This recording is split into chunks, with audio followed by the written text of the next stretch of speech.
みんながちゃんと計算とか計画しないからですよね。新しい人でもできそうな仕事を丸投げする。バン。バン。目測を誤って赤字になるのもあり得るわけですね。こんにちは、モンジです。このチャンネルでは今の時代に通用する組織づくり、育成術など役に立つ内容を放映しています。ぜひチャンネル登録をよろしくお願いいたします。今日も社長にちょっとご相談したいのがですね、うちの会社そろそろ従業員を増やすべきかなっていうふうに思ってるんですけど、従業員を増やす最適なタイミングっていうのがいまいちわからなくて、僕、中小企業なんですけど、従業員を増やすタイミングってどういうところで判断すればいいのかなっていうのをちょっとお伺いしたくてですね。なるほど。はい。タイミングもクソもないでしょう。なんでじゃあ募集するんですかと。なんで人入れたいんですかって話ですよね。はい。ちょっと忙しくなってきたんですよね。お客さん先も増えて。だから一つはね、だから業務量が増えたっていうこと。はい。と、多分おそらく二つ目、人が増えれば売り上げ増やせるからと。こんな感じじゃないですか。はい。大体ベンチャーとかね、中小企業なんかで言うと、この二つしかないですよね。入れる理由。今回業務量が増えたと言ってますけど、業務量が増えたんだとしたら、入れればって話だと思いますが、なんでそんな質問が出るのかなって僕なりに考えると、みんながちゃんと計算とか計画しないからですよね、おそらく。だからなんとなく業務量忙しいから一人入れようよみたいな感じで入れてる人が結構多いんじゃないかな。そうですね。これって会社が小さくても大きくても一緒で、結構ザルになるんですよ。そうですか。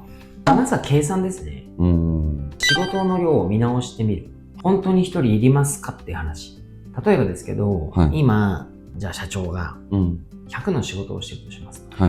100のキャパがあるとしましょう。業務量的に、例えば130ぐらいありますと。本当は100でと思ったのが130ぐらいありますと。で、この30超えちゃったから、なんとか社長だから死ぬほど働いてどうにかしてるけど、さすがに他の社員も100のところ110やらしてるし、40超えちゃってると。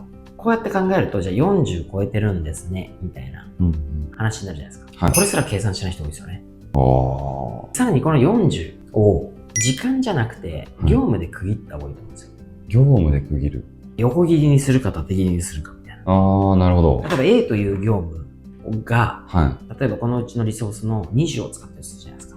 この A の業務を新しい人に任せたい場合、任せられる場合とか、今度、やっぱいきなり入ってきた人に全部いきなりまるっと渡せないから、A の業務の誰でもできそうな8割を新しく入ってきた人に渡そう。A の業務の2割だけ僕がやろう。みたいな。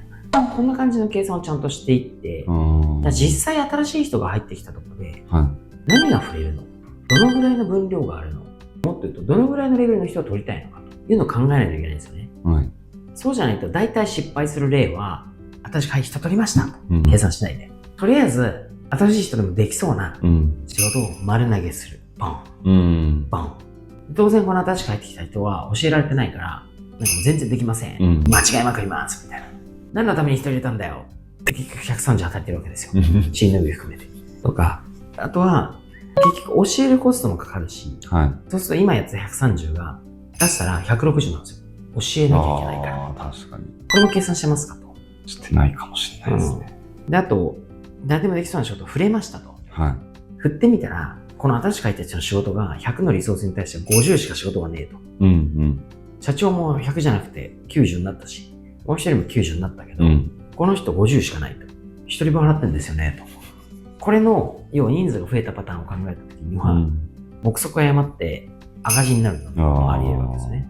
もっと最悪なのは、この新しく入った人は、100のリソースあるのに、最初50の仕事しか渡せないから、この会社楽勝ってなるわけです。でもこっちはフル活用したいから、もっと仕事を与えようと思って、与えていくと、最初50で楽だったのに、なんでこんなに仕事増えて同じ給料なんですかみたいなこと、わけわからんこと言うんですよ。でもこれもはっきり言って段取り不足ですよね。人を増やそうと思うときこそ、ちゃんと計算しなさいと。あと計画しなさいよと。っていう話ですよね。なるほど。じゃあ別にその最適なタイミングとかっていうのは、モン社長の中ではとにかく一つは、業務量が増えたからっていうと、二つ目は人が取れれば売り上げ拡大できるから。後者の場合は別にいつでもいいじゃないですか。むしろいつでも欲しいじゃないですか。そうですね。あとは教育どうするとか、そういうのをちゃんと考える。要は、取ってから採用コストって、単純に採用するだけのコストと、初期育成コストがあるじゃないですか。例えば業務を覚えるまでのコストだったりとか、一人でちゃんと黒字化できるあたりのコストだったり期間とか、そういうのをちゃんと考えないと、いきなり取って利益出るわけないんだから、そういう計画をちゃんと立てましょうと。っていうことが一つ。その計画っていうのは具体的にどれぐらいのスパンで考えたらいいんですか？どんな仕様でもいいですけど、その業種に合った仕様だと思うんですけど、例えば、じゃあ採用コストが仮に100万かかります。その人を一人前にする。例えば営業でもなんですけど、一人でこう商談に出れるまでに、例えば3ヶ月かかりますと。で考えたら3ヶ月間の、まず給料ですよね。その人が社員でいることのコスト。そして最初の1ヶ月に教育しなきゃいけないから、教育誰やんのと。社長が半分の時間使いますと 0.5 ヶ月分ぐらい社長の時間を使うわけです。これもコストですよね。今度は独り立ちできてから、いきなり取れるか取れないかわからないんですけど、仮に取れたとしたら、ここから取れ始めるわけじゃないですか。そうするとまず、単月で黒字が出るのが、じゃあ今の話だと4ヶ月に。4ヶ月後から黒字になります。この最初の採用コストと、最初のこの3ヶ月の教育コストを考えたときに、別に、できますと。ぐらいまでは考えておいて、計算して入れないと、今忙しくて、人が入れれば売り上げ上げるからっつって、バンバン取れやって言って取って、で、あれってなるパターン。あれ金がない、キャッシュがないって言われてるみたいなパターンって結構ありがちですし。なるほど。そうか。そのぐらいは普通考えますよと。もう一個だから業務量が増えたらどう増やすかって時に、やっちゃいけないことを言うと、結局教育コストとか手間暇考えてないのと、あとは一人分の仕事もないのに入れちゃった。これ収益性悪いですよね。とか、あと今度仕事渡したんだけど、教育してないから、逆にポンポンミスしてとか、結局なんだかんだお尻拭いコストがふってかかってくるんで、一人だけど忙しいの変わんない。むしろ忙しかったんだよ、みたいな。こういう失敗をよく聞きますよね。確かに確かに。ありがとうございます。あとちょっとスキルギャップについてもお伺いしたいんですけど、人材のスキルギャップが生じている時っていうのも従業員を増やすべきタイミングの一つかなと思ってるんですけど、例えば新しい技術やスキルが必要な場面とか、既存のメンバーだけでは対応しきれない案件とか、そういう場合は新しい人を取るっていう選択肢、出し方の部分もあったりはするんですかね。それも計算すればいいんじゃないですか。今選択肢いろいろあるじゃないですか。人を採用するだけじゃなくて、それこそギグワーカーみたいなのを入れるとか、プロワーカーに頼むとか、そこだけ一部業務委託で外注するとか、いろんな選択肢が今ありますよね。これも安易に人取ったことで、当然その給料だけじゃなくて、社会保険だとかっていう会社負担とか、それこそオフィスに出社するんだったらオフィスのコストだってあるわけじゃないですか。今度言うならばマネジメントしなきゃいけないコストもあってとか、こういうこともちゃんと計算したときに何が最適か。じゃあ別に金額変わんないけど、プロがなんかに依頼して、しかもプロの方が知識持ってる人、稼働数は少ないけど、でも能力高いからこれで収まるはずだ。見た目のコスト変わらないけれども、それ以外のコストかからないから実は安いじゃんみたいな。だからちゃんと計算すればいいだけなんですよ。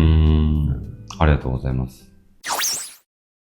他のパターンとして考えられるのは、人員の離職が増えてるタイミングとか、そういう時も一番はリスクヘッジが必要ですよね。本当に人数少ないんだったら、急な欠員とか発生した時に、それこそ社長とか誰かがカバーできる体制を作っておいて、で、回す。で、求人も募集でかけるから、入ったら当然それをスライドしていく。でもこれ社長まで全部パンパンに動いちゃうと、本当に一人辞めた時、いきなり辞められた時に、全部その仕事パンクするじゃないですか。みんなでね、ちょっとずつ補わなきゃいけなくて。それが嫌なんだったら、やっぱり頑張って稼いで、若干多めにリソースを抱えといてもいいようにするしかないし、それも嫌だったら、誰かが急に辞めた時の想定をどうしておくか。でもこれは常に人数だけじゃなくて、業務に対してもそうですよね。経理が一人しかいませんと。じゃあこの経理が明日交通事故にあって、行けたらいいけど意識不明になってどうしますかと。こういうリスクヘッジも必要じゃないですか。そういう意味で計画ですよ。ちゃんと考えておけば、そんなにアタックすることないと思うんですけどね。チームに人が増えるときって一番やばいっていうのを、なんかよく他の動画とかでも見たりするんですよ。なんかそういうのを紐解いていくと、人が辞めたタイミングで新しい人を入れると、なんかその OJT も守らない時に新しい人が入ってきて会社が混乱するとか、そういう意味でのやばいっていう言い回しかなとは思ってるんですけど。まあだからあれですよね。仮に10人いましたと、従業員が。はい。で、10人でパンパンで仕事してますと。はい。1人いきなり辞めました。うん。1人補充しようと。単純な足し算引き算だったら、はい。10、1引いて9。で、1プラスしたから10になるじゃんってなるんですけど、現場の人からしたら、辞めました。来る人までの間に、この1人分の業務が降ってくる。